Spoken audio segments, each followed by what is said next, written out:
Come, Ray. The one constant through all the years, Ray, has been baseball. Little roller up along first. Behind the bag. It gets through Buckner. Here comes Knight, and the Mets win. Now the 2-1. Line drive to the base hit.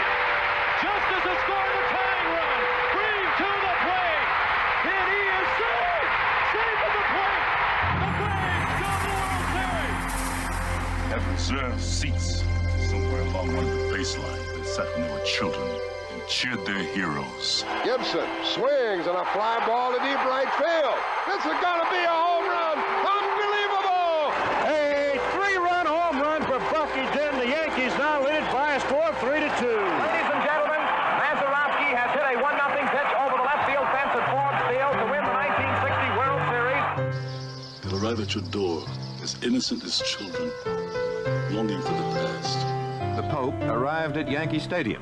As one enthusiastic announcer put it, he is standing on second base. Reggie Jackson. Long drive right field. It is goodbye.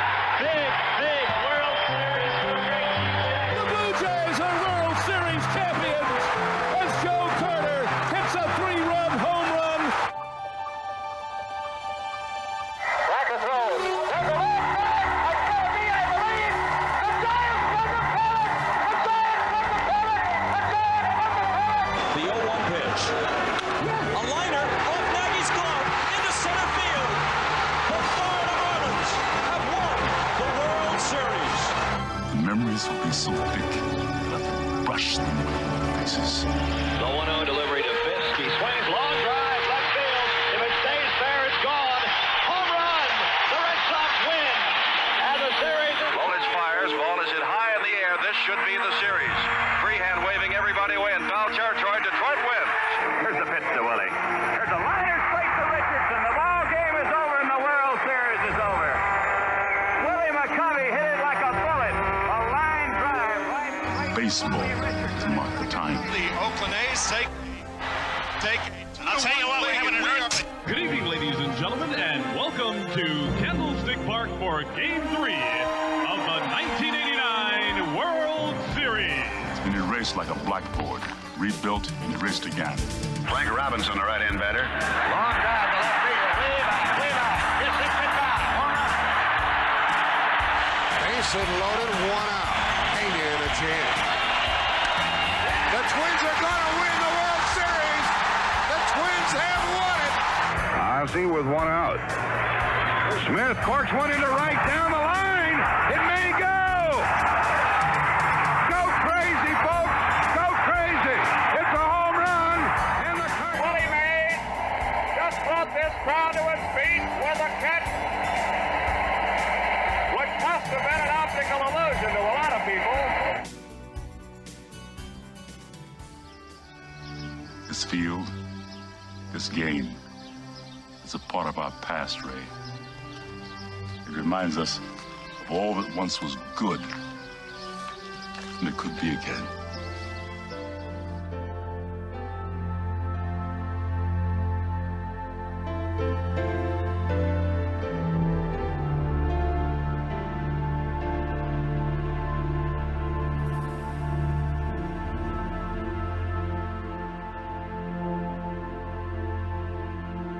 Broadcasted live.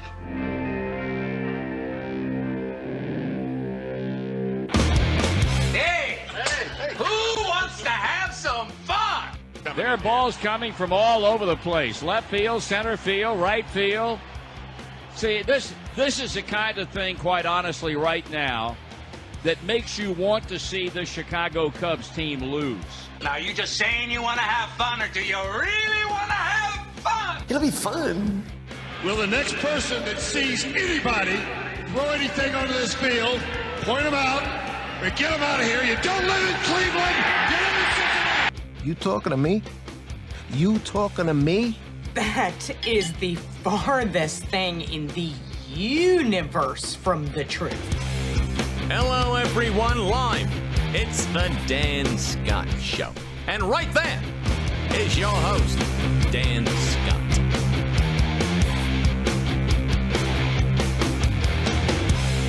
All right, good morning, everybody, and welcome to Monday. I know. Yeah. Now let's have a good week. It is it's kind of overcast, a little gray today, but not a bad day in the grand scheme of things. I mean, it's November the 6th, and the weather, temperature-wise, here in the south is going to be in the low 60s, yeah, high low 50s. to mid 60s. It's gonna be a beautiful day out there. I'm Dan Scott. That's Forrest Stulting. Very happy to have you with us. It's all, folks, a matter of perspective. I was watching after the Clemson North Carolina State game wrapped up. I was watching on the CBS Sports Network this wonderfully ridiculous snow game that was going on out in Wyoming, between Wyoming and Colorado State. And I sent Jeremy Shiat a tweet. Jeremy is the son of Larry Shiat, the former Clemson basketball coach. And I just sent him a little note and asked him if he was braving the effects out there in the snow, and said, in the mid-70s here, just just say to clarify. just that little bit of a dig. But he was probably indoors with the Wyoming basketball team, where he is an assistant coach. But it's all a matter of perspective. I can't quite see Paris Mountain because of the haze behind us, or behind the visitor stands. But boy, the trees we can see are in full color. Look beautiful right out now. there. Yeah, it is gorgeous.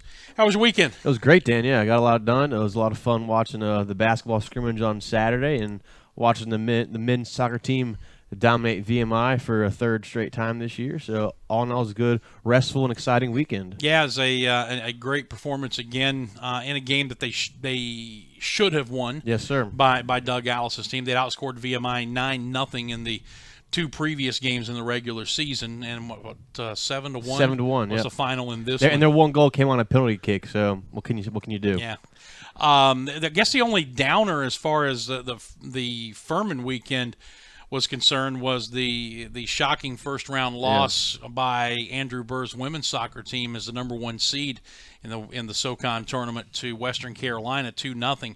That knocked them out, and their season now is done. Yeah, they lost 2-0 in that game, and then later that night, Samford, the host and the number 2 seed, was upset as well by UNC Greensboro, the 3 seed, and so you had the 3 and 4 seeds battling out yesterday, and UNC Greensboro won 1-0 to get the automatic bid for the NCAA tournament. The danger of being a host team of a tournament on campus, especially if it's in an Olympic sport, is that if said host team gets knocked out, the fan base gets knocked out with it. Oh, yes. Because I can only imagine what the crowds were like in Sanford for the remainder of the weekend after the home team got knocked out and the number 1 team got knocked out on the same opening day. I'm sure it was pretty trimmed out that last game, so there's going to be a quiet crowd for that championship game on Sunday. As it should have been. Coming up today, boy, we got a lot of weekend to wrap up. A lot of football, which will be incorporated into Forrest's 3 things. A lot of storylines and subplots, some good, some bad, some head-scratching, in fact, that we'll look at over the course of the next hour. And then it's Citadel week. Oh, boy. And we're trying, and whether we can pull it off today or not, it remains to be seen. But we're going to try every day this week to get somebody in here who has a tie to Furman and the Citadel, which will include on Friday, if all goes according to plan, Mike Legg, the play-by-play voice of the Citadel Bulldogs. But, this is the rivalry for the veteran Furman fans. The younger generation, Wofford probably, and more App State and GS back in to a certain degree, but when I was growing up, right now Wofford. No, absolutely, you're right about that. But you get to a certain age bracket, and the only true rivalry is the rivalry with the Citadel, which is the oldest rivalry in the history of the Southern Conference. So we're going to try to play it up for everything we can for a couple of reasons. Number one, Paladins will be looking for win number 7 in a row. Yep. They'll be looking to keep alive their hopes to claim at least a share of the Southern Conference regular season tournament and the playoff berth. And then, as we told you last week, found out on Thursday night, and we said this on Friday, put it out on my social media, We're being told that the Citadel is going to bring 10 busloads of cadets, not cassettes. What's a cassette, Dan? Yeah, what's a cassette? 10 busloads of cadets to this game. Boy, they could fit a whole lot of cassettes if there were 10 busloads of there. A lot more than cadets. Yes, sir. Anyway, those funny-looking people in the uniforms, the ones that Furman people call bellhops, they'll be 10 busloads of those guys and gals will be coming here. So Furman fans need to get their tickets, and they need to get out here, and we're expecting the best atmosphere this stadium has seen maybe in my 7 years, and maybe even going back further if all this comes to fruition. There are a lot of codes you can use online when you purchase your tickets to save money. You can get the family 4-pack, which gets you 4 tickets, 4 popcorns, 4 drinks, and either 4 hot dogs or 4 barbecue sandwiches for $108. Or if you're just buying single tickets, you're going to take care of everything else, you can use the code Holy Toledo. Holy Toledo. Holy folks. Toledo. And one word, Dan? Yeah, one word. Holy Toledo. And that'll get you $5 off of each ticket that you buy. So get your tickets, and let's make Paladin Stadium in the final home game, family weekend, all these things going on. Let's make this a Saturday to remember here at Paladin Stadium. Raucous, as they would say. And they would say that. They would. Yes, they would. So I think we kind of a little bit integrated the calendar there for Furman, but you want to just kind of fill in a few of the details. We try to give our Furman teams a little bit of love if you're just joining us for the first time here early, and then we expand deeper and much broader into the world of sports after that. The women's basketball team, they beat Warren Wilson 109-34 in their first exhibition of the year on Friday night. And the volleyball team, they beat Western Carolina 3-1 on Saturday, but lost at UNC Greensboro 3-1 on Friday. So they are 12-2 in the SoCon and 18-9 overall. Men's soccer, they handled VMI 7-1, and they will play UNC Greensboro Friday night at 6 p.m. at Stone Soccer Stadium. The men's basketball team, they beat Gardner-Webb in a close scrimmage 77-76 on Saturday morning. They look pretty good. They missed a lot of threes. It could have been a lot bigger game, but we were up by 14 with about 5 minutes in the first half to go. They closed the gap in that last 5 minutes of the first half because we were very cold from 3 and just could not stop them down low in the paint. Because I think they had 15 second chance points in the game total. So that's something the Pals are going to need to work on come starting this Friday when they face Bob Jones in the first real game of the season. Yeah, and that was a little bit of an issue early in the season last year as well. And, of course, as it went on, they were able to kind of get that shored up. And scrimmages are a little bit different because you're playing combinations that maybe won't see a lot of floor time together. You're playing some of your younger guys and getting some minutes and trying to see what you can see. You're working on different things situationally, but still there are a baseline of things you're looking for, and allowing the other team second chance opportunities. 15 second chance points is too many. So we'll see. I'll say this: Noah Gurley, he looked fantastic out there. He is an above the rim player, something we have not had many of in the past number of years for the Paladins, and he's going to be have a big impact on this team for many years to come. Incidentally, we will be recording this afternoon the All Den podcast episode 5, which then should drop on iTunes tomorrow, if all goes well, tomorrow morning. So, or maybe later this evening if I can get it all put together. But we're recording that today, and that will be available on iTunes either this evening or first thing in the morning as we continue to work all kinds of different avenues to promote what's going on here on campus. And I noticed from reading the Facebook Live feed that you are desperately scrambling for a new trivia question. That is correct. Because the trivia question was inadvertently asked and answered already, which was the last time that Furman beat the Citadel here at Paladin Stadium? Yes, that is correct. But we'll go ahead and throw a curveball right there. And when was the first time Furman beat the Citadel in Paladin Stadium? Okay. How about that? All right, because the last time was 2010. You got that right. Which was as I said, inadvertently and unknowingly asked and answered. Way to go, John. Yeah. Way to screw up. A mind something. reader over there. So now, when was the first time Furman beat the Citadel in this facility? Paladin Stadium. Yep. Paladin Stadium, which opened in 1981. So there's your trivia question for the day. We will take a break. We'll come back, and man, there's a lot of college football to get into. Some crazy stuff went on this week in the world of college football. We'll try to dissect a bunch of it when we return. But as always, we are blessed to have Atlanta Bread Company as our show's presenting sponsor. Jeff Massey and the folks there do such fantastic work. And I just continue to remind you that as the weather turns cooler, you're going to want those warm or hot meals that taste so good on a day like those cool and cold days that are coming. Hot soups, hot chili, hot sandwiches, bevy of hot drinks for you to go after as well. And then don't forget, through Thanksgiving, they have the specialty sandwich that's available for a limited time. That's the turkey cranberry sandwich with the cranberries baked right into the bread. It is a phenomenal sandwich. Located in Cherrydale Plaza, just down the road from campus here in Greenville, it is the Atlanta Bread Company. Thank them for what they do in sponsoring the show. When we come back, college football. First up in Forest 3 Things. This is the Dan Scott Show. We'll return in just a moment. Looking for a good lunch spot in the Travelers Rest area? The Cafe at Williams Hardware is your place. Williams Hardware has food for the whole family, from the famous Reuben to the barbecue chicken quesadilla and their daily lunch specials, which includes the award-winning BLT on pimento cheese with pepper jelly, served Tuesday to Thursday.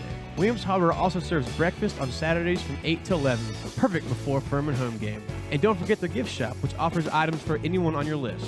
Go see your friends at the Cafe at Williams Hardware, 13 South Main Street in downtown TR. Full menu and operating hours at the Cafe at WilliamsHardware.com. So you've got a busted phone or tablet screen. Time to get a new device? Nope. Time to give it CPR. CPR Cell Phone Repair at Cherrydale can repair almost any phone or tablet screen on the market and usually can do it same day. In fact, if you have an iPhone, the fix usually takes less than an hour. CPO Cell Phone Repair also can fix computers and gaming systems, both screens and hard drives. And they sell refurbished devices and new accessories. Stop by and see the new owner, Janet Culver, today and check them out on Facebook. That's CPR Cell Phone Repair at Cherrydale, 864-282-9097. Give it CPR today. Hey Furman fans, it's baseball season. Here at Ingalls, we know that as you root for the home team, sometimes you want more than just peanuts and Cracker Jack. And while we do deliver on your favorite ballpark classics, we're proud to offer a packed lineup of everything you need to make your next meal a home run. Ingalls, a proud sponsor of Furman Baseball and the official grocery store of Furman Athletics. Go Dins! The Atlanta Bread Company at Cherrydale Point offers a dining experience that will have you coming back for more time and time again. Everything is freshly made on site, including the different varieties of bread and all the baked goodies. And the menu, Atlanta Bread Company offers a wide variety from hot soups and chili to hot and cold sandwiches and paninis. Even breakfast selections topped off with your choice of piping hot coffees. Come see for yourself. You'll love it. The Atlanta Bread Company at Cherrydale Point, proud sponsors of the Furman Paladins and the Dan Scott Show. All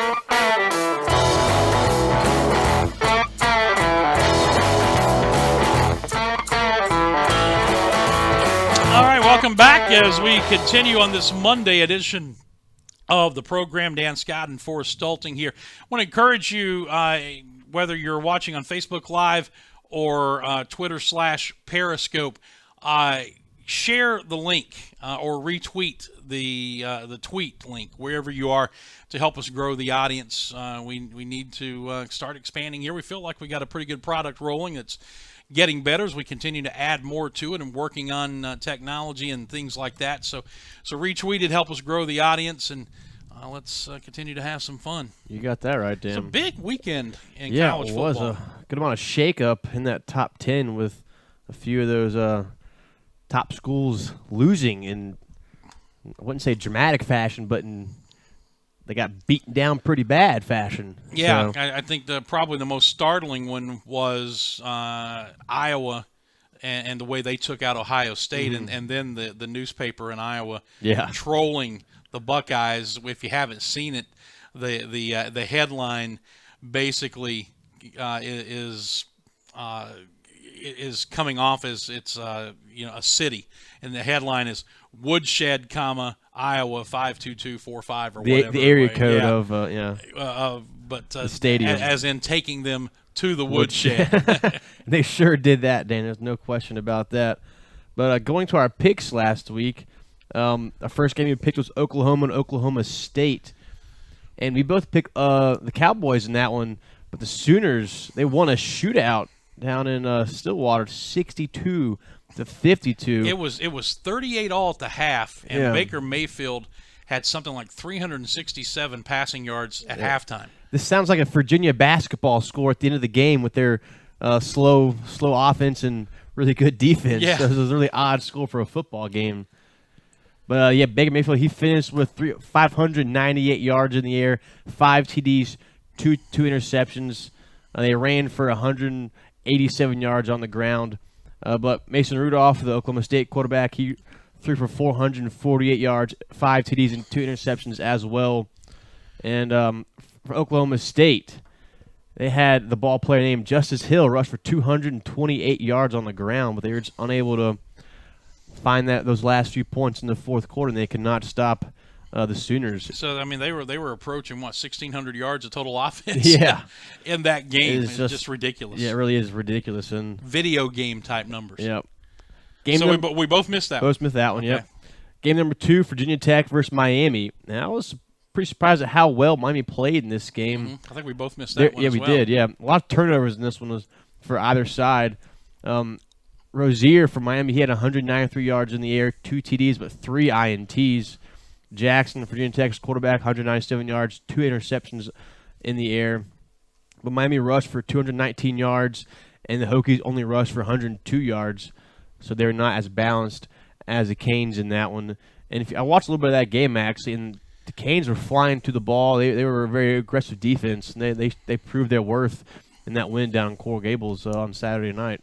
Prime time. So we're both 0-2 out of the gate. Yeah. Not a good start, Dan. Mm-hmm. Not a good start.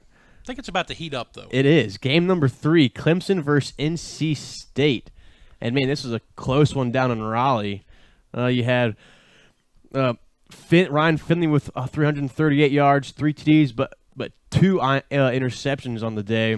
Kelly Bryant, 191 yards, 1 TD, 1 interception.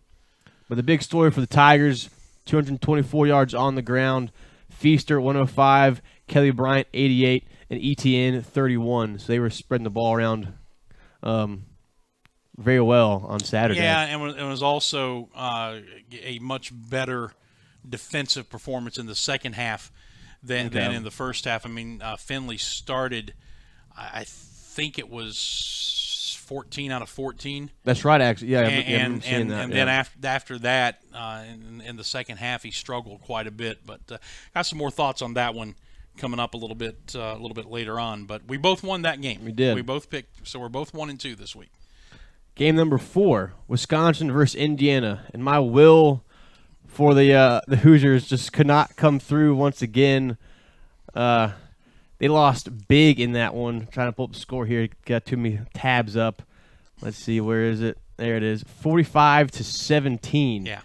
Indiana, they had 226 yards in the air, but they only rushed for 40, which it's not going to win you too many ball games, I'd say, Dan. As long as you keep putting Indiana into the potential upset specials and keep picking them, yeah, I got. My lead is secure. Yeah. And Wisconsin did what Wisconsin does. They're not flashy. Yeah. But man, they just ran it and ran it and ran it some more. And as I said on Friday that Taylor, the running back, was not going to be 100% for this game. Well, I was wrong. He rushed for 183 yards and 1 TD, had a long of 45. Well, he might not have been 100%. Sure, but he was good enough against that Hoosier defense, one way or the other. Game number 5, you had Auburn against Texas A&M. I picked Auburn, you picked A&M in this one, and Auburn won pretty handily, 42-27. Jarrett Stidham had a pretty good ball game. He had 268 yards in the air, 3 TDs. And the Auburn Tigers still rushed for 228 yards on the ground, so pretty good day for the Tigers on offense. Yeah, I was really surprised at how effectively Stidham was able to throw the football. Because let's be honest, he's had trouble throwing it all year absolutely. long. Really effectively. So they were able to get it done there. So all right, so now I'm 2-3, and you are 2-3 as well. 2-3. Yep. So we've got one more game to go. And it was Arizona versus USC, and USC came out on top of that one, 49-35. The Wildcats, they did put up a good number of points, but they're unable to stop Sam Darnold and that daunting Trojan rushing attack. Darnold threw for 311 yards, 2 TDs, 1 interceptions, but the Trojans rushed for 331 yards. They had 2 players over 100 yards. And I believe it was Ronald Jones the second. He rushed for 194 yards on the ground, so almost eclipsed that 200-yard mark. And that Wildcat defense was not enough against the pretty tough offensive attack from the USC Trojans. So we have a rare week where Forrest beat me. Came out on top. He was 3-3. I was 2-4. I went out on the limb with a couple of upsets. I tried to ride Rich Rod 2 weeks in a row. That's understandable. And it didn't work out. So we'll see what happens and I'll say this too. week. I've learned my lesson. Never pick Indiana again. Which means that this is the week that they'll win. Or whatever. And speaking of that, I picked the wrong top 10 Big Ten team to get upset because both Ohio State and Penn State were upset on the road this weekend. Ohio State lost to Iowa 55-24, as we mentioned a few moments ago. And then Penn State, they lost to Michigan State this weekend in a much closer game, but not a thriller, I'd say, 27-24 down in where is Michigan State located? East Lansing. East Lansing, that's right. Excuse me. That would be geographically up in East Lansing. There you go. Michigan State passed for 400 yards in the air, 2 TDs. Lewerk, I would say his name is. McSorley for Penn State passed for 381 yards. But once again, Saquon Barkley was unable to get a lot of yards on the ground, only 63 yards, and that Penn State offensive line is unable to find the holes or to create the holes for Barkley to run through. Back-to-back games, and this is a guy that 2 weeks ago was more than likely your front runner for the Heisman Trophy, and may still be, but he has had 2 subpar games in a row now, and we'll see what happens moving forward. But maybe brings him a little closer to the field, or maybe now someone has surpassed him. We'll have to wait and see how that shakes out. Let's look at the FCS scores real quick, and then I want to come back to some notes that I've got on some of the games we talked about here just a moment from the weekend. All right. James Madison, they beat Rhode Island 38-3. Just scrolling through here. Richmond beat Villanova 22-0. Youngstown State beat Indiana State 66-24. And a barn burner up in Bowling Springs, North Carolina. Charleston Southern beat Gardner-Webb 10-9. That's an odd score right there. We'll get to the SoCon in just a moment, folks. Don't worry, we're not shaming them. Sam Houston State beat Incarnate Word 57-20. Northern Iowa beat South Dakota. That's a pretty good ball game right there, 34-29. That upset South Dakota. Northern Iowa is only 5-4 on the year, 4-2 in their conference. Elon escaped Towson 33-30. That was a ball game where Towson led for the majority of that game. They scored 17 points in that fourth quarter to pull back, but they were up Elon is kind of a mini Wofford when it comes to winning close games this year, which we're going to talk more about here in just a moment. I guess the other one of note was South Dakota State beating North Dakota State. Absolutely, 33-21 at home for South Dakota State. And the Jackrabbits pulled that one off for their second year in a row. Some SoCon scores. It was a pretty good weekend overall in the Southern Conference in terms of matchups. We have Wofford. They escaped Chattanooga 24-21, and they continue to live that charmed life, as you said. Can I tell folks about this? Because I told you earlier. Yep. I'm watching on ESPN3 at home this Wofford Chattanooga game, and Chattanooga with less than 3 minutes to go has it in Wofford territory and go for it on fourth down and don't get it. And I think, well, Wofford has escaped again. So I turned it off because the Clemson North Carolina State game was coming up. And I guess it was probably halftime of the Clemson NC State game when I checked the scores on my phone, looking at the other SoCon games that were going on. And I'm like, oh my gosh, 24-21 in overtime. Yeah. Wofford won it. So they did skate by. They did. But it was an even slippier, more slipperier slope. Yeah, that'll work. Whatever it is. I can't speak. It was more of a almost choke job than normal. Oh, you got that? Yeah, absolutely. Because Chattanooga, they marched on the field in their last possession of the game. They just sliced through that Terrier defense in the air. Then they used the same trick play we did, tie the game at 14-0 because they're down 14-6. Touchdown gave it 14-12. Use that same trick play and it worked brilliantly. But the Terriers almost snuffed that one out too. They almost sacked the wide receiver in the backfield on their reverse. They ended up matching him a touchdown in the first overtime and then turning the ball over on their first possession. Then Wofford had to kick the field goal to win the game on fourth down. I think it was about a 35-yarder or so. And incidentally, I gotta say a few words about my buddy Mark Hauser and the folks up at Wofford.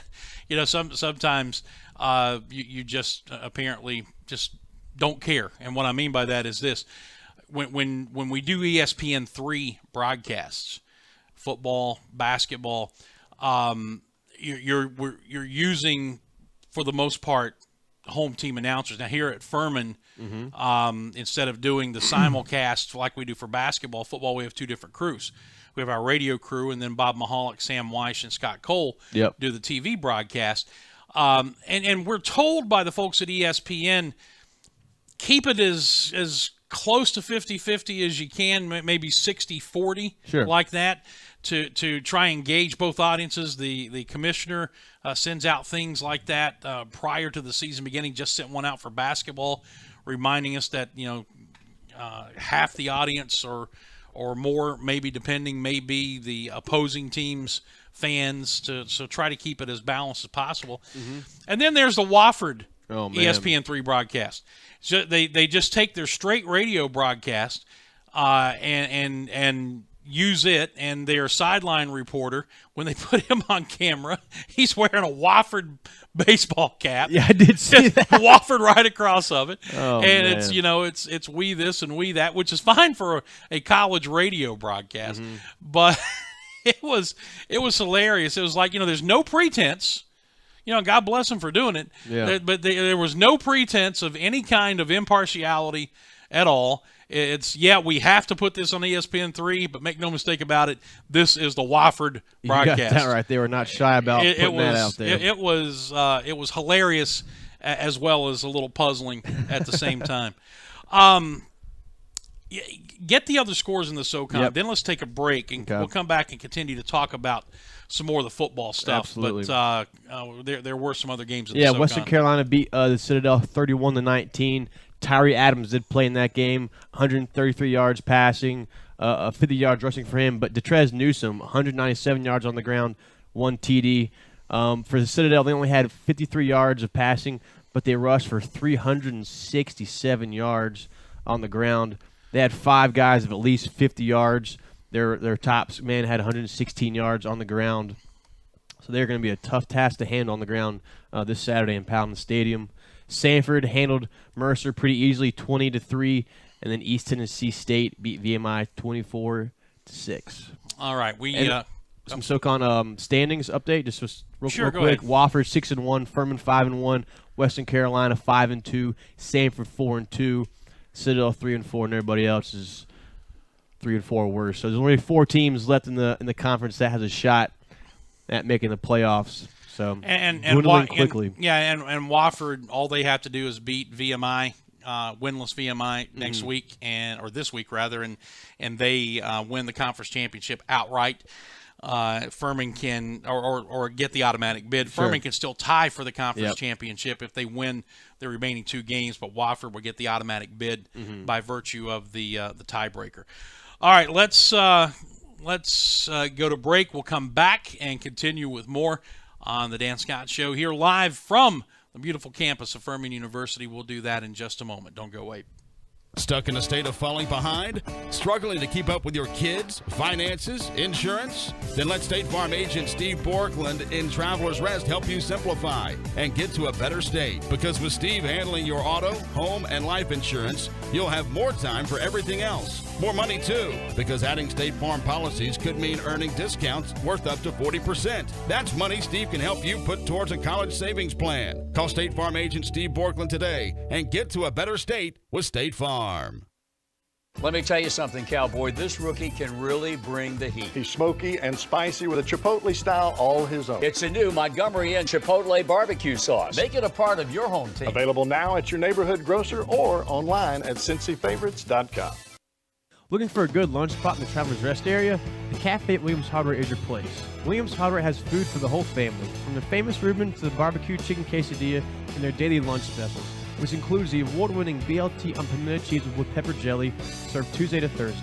Williams Hardware also serves breakfast on Saturdays from 8 to 11, perfect before Furman home game. And don't forget the gift shop, which offers items for anyone on your list. Go see your friends at the Cafe at Williams Hardware, 13 South Main Street in downtown TR. Full menu and operating hours at the Cafe at WilliamsHardware.com.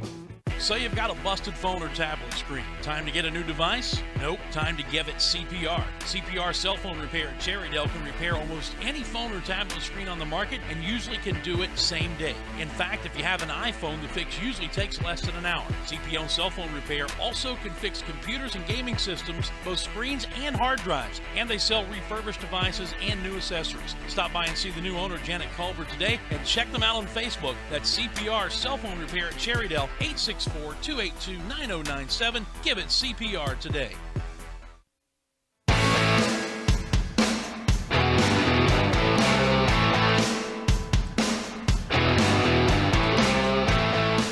We are back with the next segment here, 10:32. So we continue on this Monday edition of the Dan Scott Show, wrapping up the weekend. A word about Hall's Chop House in downtown Greenville, the Greenville Steakhouse. And so I've been telling you, you're going to call yourself the Greenville Steakhouse. You got to start with something outstanding. You got to start with something top of the line. How about Allen Brothers Prime Steaks out of Chicago? Juicy. You start from there, and then the rest of the menu falls into place. And that's what happens at Hall's Chop House. The steaks are outstanding.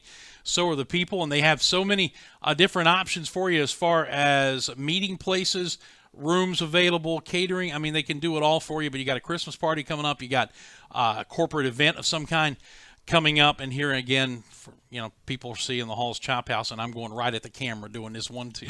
Nobody can see the great work that I'm doing.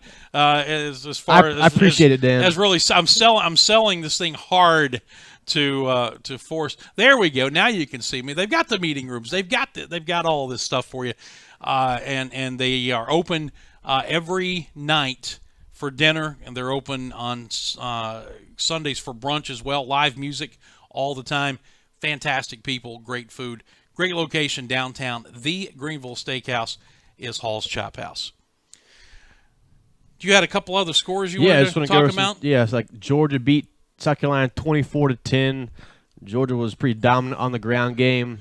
This game was probably a lot closer than most fans thought, but I think from hearing from what some Georgia fans are saying, that South Carolina, they're a little bit underrated right now, but we'll see coming up in a few weeks when they face another really good team in Clemson.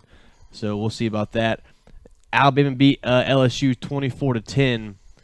And I told you this, Dan, earlier, but in these games, this is some of the most boring football to watch all year, Alabama and LSU, because neither of these teams take many chances downfield. It's supposedly just runs up the middle.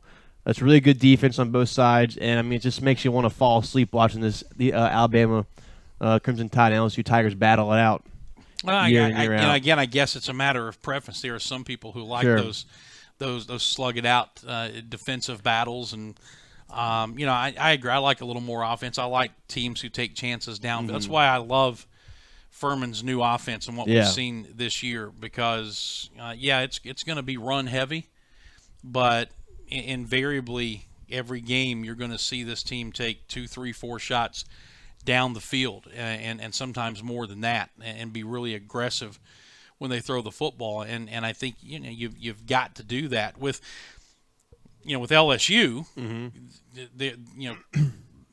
I think as well as they have been playing and kind of turned the season around there when it looked like Orgeron was gone after they lost to Troy, they're still searching and have been for a couple of years now, still searching for that star quarterback, the guy who can not just manage games but can go out and win games and be a difference maker for you. And in his own way, Jalen Hurts is that way for Alabama, but he's still not a guy who, if you can force him to sit in the pocket, is going to beat you throwing the ball 25 or 30 times a game. He's getting a lot better. I saw some really good passes from him on Saturday. I'll say that, Dan. But that is in large part due, and he has gotten better, no question about it. But it's also in large part due to how effectively they run the ball and how effectively he runs the football. Absolutely. What I'm saying, if you can stop Alabama's running game and you can keep him in a pocket, can he stand there and throw it 25 or 30 times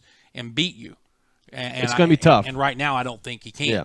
There are some quarterbacks who can. I don't think he's one of them. So sure, fair enough. I think the big thing coming out of that game moving forward for Alabama is that 2 of their starting linebackers apparently are lost for the season. Mac Wilson with a foot injury and Sean Dion Hamilton with a knee injury. And that's the second time he's injured that knee in back-to-back seasons, so that's got to be tough for that young man. Saban said yesterday, or said after the game Saturday, that looks like both those guys are done for the year. So that's a big blow for them defensively. Yeah, I mean, especially going up against a run-heavy team in Georgia probably. And Auburn, too, in the next couple of weeks of the regular season. Notre Dame snuck by Wake Forest. That game was 48-37. Probably that score's a little bit more closer than the game was actually played. I think Notre Dame dominated that game for the most part. TCU beat Texas 24-7. This was a game where there was not much yards for the Horned Frogs, but in Texas they showed out on the air, but they only had 9 yards on the ground. The Longhorns did, so that'll be the difference in that game. And then Dan, this is for you. West Virginia beat Iowa State 20-16. Yeah, they finally they figured out how to knock that storm away in the Cyclones. Yeah, it's interesting because West Virginia was up 20-0 in the first half. Yeah, and then ended up having to hold on for dear life to win that game at home. And Oklahoma's win over Oklahoma State has kept alive at least a prayer for West Virginia to win the Big 12 championship or get to the Big 12 title game. Yeah, because it's top 2 in that team because there's no split division. Yeah. It's just the top 2 teams. At least right now. Yeah. You have Oklahoma 5-1, TCU at 5-1, and then Oklahoma State and West Virginia and Iowa State at 4-2. Yeah. So it's a top-heavy league right there. A couple of thoughts on some things. One of the best things I saw this weekend was James Franklin, the Penn State head coach, after his team gets upset, gets beat, and his players are exiting the field as the celebration is going on, sprinting to the tunnel, yelling at his players and making them go back onto the field to shake hands. Just wonderful to see that out of a coach. And what that's doing is establishing a culture. Yes. Something that I talked about back when I coached American Legion baseball, as silly as it sounds on that level. But it's win with class, lose with dignity. Yep. And every time you step onto the field, unless it's soccer, there's going to be a winner and a loser. Doug Allison, are you listening? But everything's not always going to go your way, and there are going to be some gut-wrenching losses that just rip your heart out. And I can try to set the 30-second cliche record, but you know what I'm talking about. James Franklin is trying to establish a culture at Penn State, and I think that showed it by emphatically, sprinting to the tunnel and making his players go back out and shake hands. I thought that was one of the best things that I saw all weekend. Yeah, especially coming off a a heartbreaking loss last weekend to Ohio State, and then losing this game, pretty bad. It definitely shows the true character of James Franklin and what he is really standing for, and that football is not the biggest thing that he's coaching these guys, and he's coaching them how to be a good man and a good person in society. And you hope that takes. Exactly. You hope it does. Going from the best to the worst. Yeah, pretty dramatic turn. Yeah. The scene at North Carolina State following Clemson's 38-31 win in Raleigh was one that was an absolute shame as far as sportsmanship and everything else goes for college football. Officials being pelted with trash, debris, drinks, spit on as they ran into the tunnel after the game. Dave Doran, trying to deflect how well Clemson played, especially in the second half, not having the dignity, I guess, to congratulate a team that just beat them, and blaming officials, and then this ridiculous thing by bringing up the laptop on the sidelines and wanting an investigation. Pitiful excuses. Yeah, Ed Harden from the newspaper in Greensboro had a fantastic column. I don't know if you've seen it or not, but go check it out on the Greensboro's newspaper. I think it's the News and Record. Had a fantastic column about the entire mess, and the very last line in the column was, "This is so NC State." This is a team that is obviously very talented. Yes. But for whatever reason, for years and years and years and years, they've not been able to, like most of the schools in the Triangle area, football-wise, because it's so basketball-heavy. They've not been able to come close to challenging for a conference championship, and this year they're right in the mix. That was their big shot. They got beat at home, and instead of taking it like a man, Doran does what Dave Doran does. And I got to remind people, this is the same guy that last year basically admitted that they intentionally injured Clemson running back Wayne Gallman. He said in his postgame that they accomplished one of their goals by taking Gallman out of the game. So, I mean, this is the kind of guy that you're dealing with in North Carolina State, and then there were all kinds of other stories about their fans and some other things going on. But it was just a ridiculous scene at the end of the game. And again, don't forget, going back to last year, this is also a fan base that dropped multiple death threats on Kyle Bambard because he missed that field goal in regulation that would have beaten Clemson in Death Valley. It's just a bad look for college football. It's a bad look for the ACC. It's a bad look for North Carolina State. And then tell them what their own player did. Oh yeah, in the post game. Yeah, I think and this tells you how far off base Dave Doran is. One of the key plays at the end of the game is North Carolina State is trying to drive down the field to score a desperation touchdown to hopefully tie the game and send it to overtime. They completed a pass that would have had them, I think, inside the 20-yard line, if I remember correctly, with 18, 19 seconds to go. And it was called back because of an illegal shift. And that's I guess the final straw as far as the fans were concerned, as far as Dave Doran was concerned. They were just irate about it and booing the officials, and as I said, when the game was over, throwing things at them and everything else. But if you watched the replay, the slot guy, and if you're looking, if they're going from right to left as we're looking at it, so they had three receivers on the near side, as I would call it on radio. Yep. And the slot guy closest to the line of scrimmage, I think it was on the line of scrimmage, and the receiver closest to the boundary was off. Well, the slot guy backs up, and the receiver on the outside then has to get to the line of scrimmage, otherwise it's an illegal formation. Yep. Well, what happened was he was slow in moving, so while this guy's moving backward, he's moving forward as the ball is snapped. Yep. You get an illegal shift. Well, the receiver that was involved in the penalty in the post-game locker room interview session admitted that they made the mistake and that the penalty was legit. It was blatant that it was a penalty. Yeah, It could have been a false start, offside, even a number of things. Look, I'm going to go out on a huge industrial strength limb here, okay? Even Southern Conference officials could have gotten that call correctly. Not too far, Dan. Not too far. Well, I'm just saying. I used to think it was Big East officials that were terrible, and then spending a lot of time in the ACC as I did before coming over here. ACC officials can be pretty bad.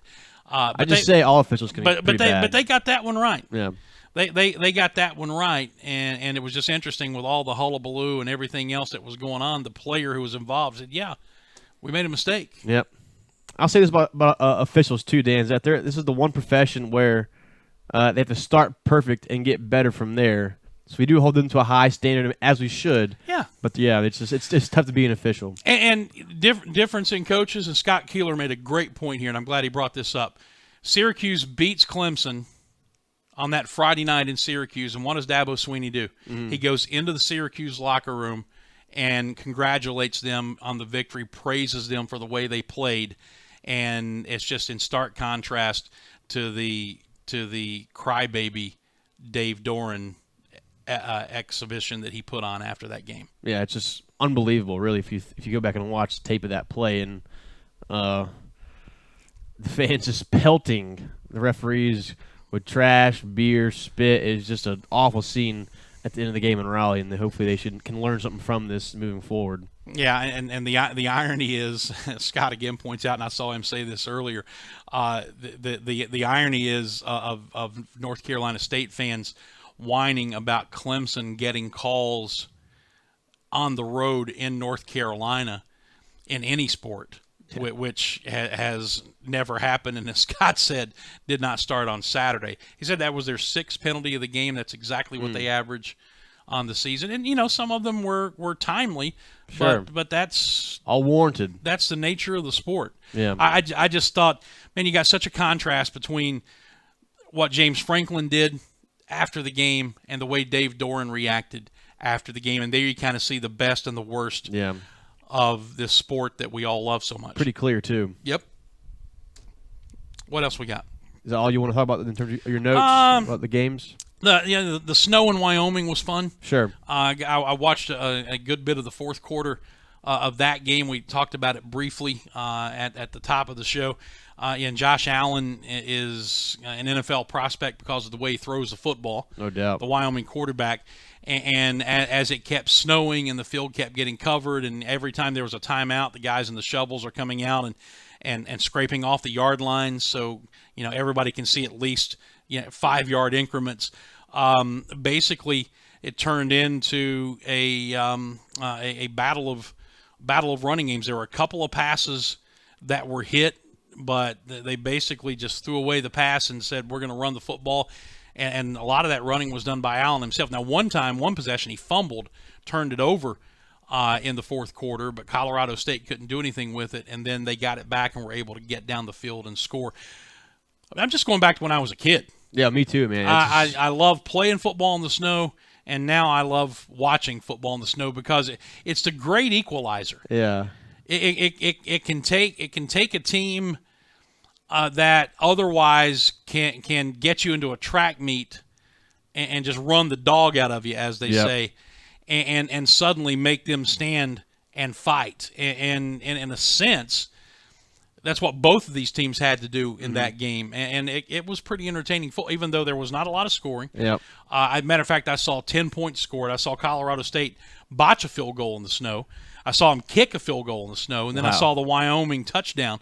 But it was entertaining just because of how the elements played into the game, and I'm glad that I live in the South. Yeah, there's something mystical about playing football in the snow for some reason. I'm not sure what it is, but it's just a very cool and fun thing to watch. Yeah, but November 4th and it's snowing like that in Wyoming. Yeah, Good things are coming. Thank God for thank God for Greenville, I say. I think that's pretty much it. Other than Citadel week, which we're going to keep talking about as we move forward. Got about 10 minutes left. I got two more things to go through. Shalane Flanagan, she wins the women's side of the New York Marathon, and she becomes the first woman to win the New York City Marathon since 1977. So that's pretty cool stuff. She finished with a time of 2 hours, 26 minutes, and 53 seconds, and that beat the second place finisher by 1 minute, Mary Kitanya, who is from Kenya, and who won the previous 3 women's races. So congrats to Flanagan and all of her staff. And she's 36 years old and running a marathon in 2 hours and 26 minutes is a lot better than I can do. So congrats to her. So that's just incredible stuff there. I think I'd have a hard time doing 2.6 miles, much less 26.2 miles in 2 hours and 26 minutes. Thing number 3, some MLB offseason notes, starting to get some things heated up already.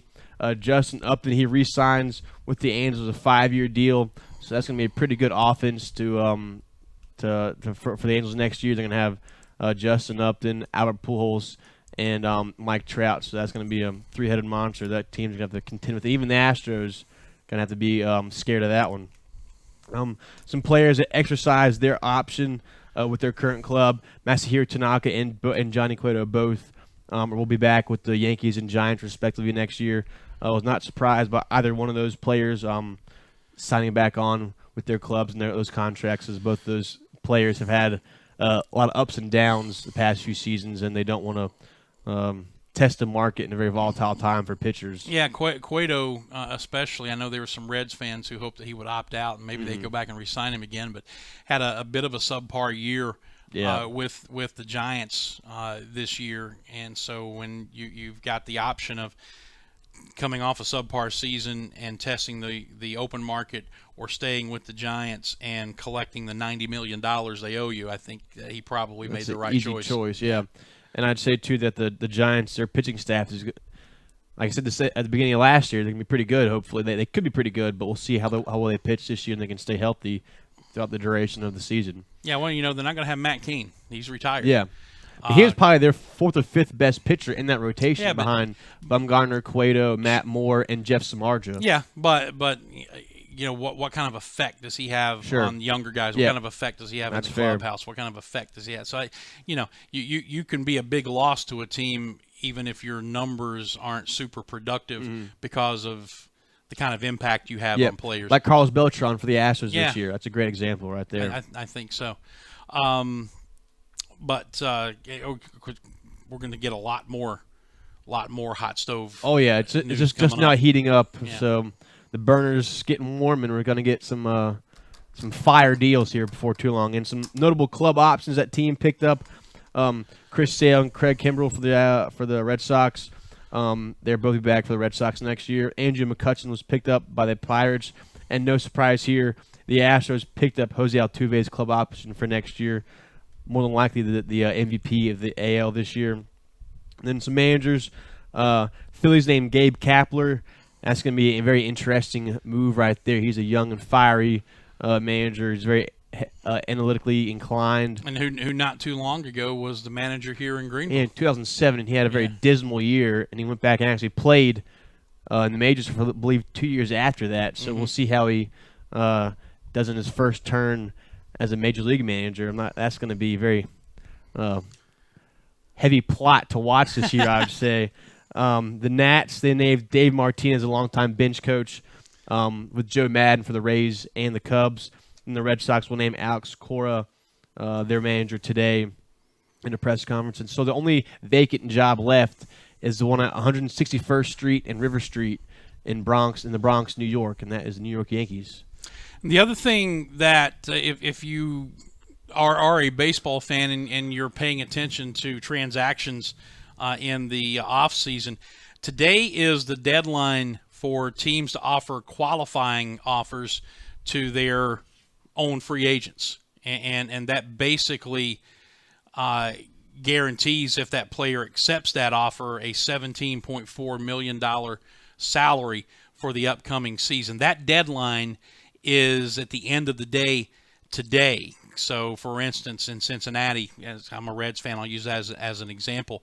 The question is, are they going to extend a qualifying offer to Zach Cozart, the starting shortstop, or are they just going to let him walk? And what happens here, and they've changed the rules a little bit, but still, if you make a qualifying offer to someone and they reject it and go onto the free agent market, you get a compensatory pick in the upcoming draft. So that's why this is much more than just are they going to keep him for another year, or are they going to just go ahead and let him walk? There's a draft choice that is involved if you decide to do that. The other side of it is, what are you going to use that $17 million? Can you use that $17.4 million better suited somewhere else? Yep. So today's a deadline. Just about every club has to deal with that. Something else to be watching for from a baseball standpoint. No doubt.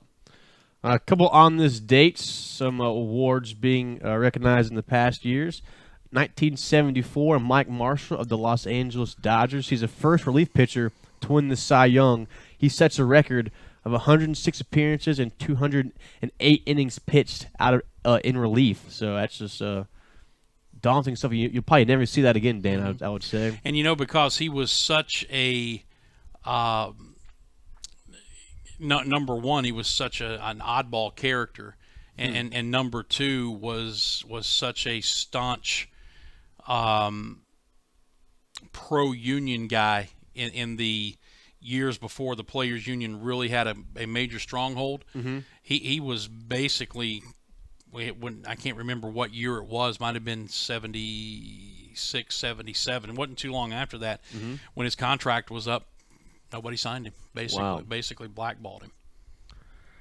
That's not what you want to hear. Yeah. But that's a former Cy Young Award winner. That's a very rare thing to see, that no one wants to sign that player. 1984, Willie Hernandez wins MVP and Cy Young in the AL. He's the second relief pitcher to win both awards in the same season. You know who was the other one to win both the MVP and Cy Young as a relief pitcher?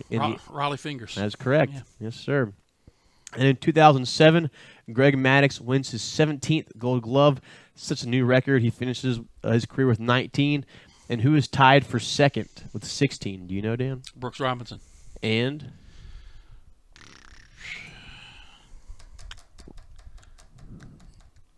No idea.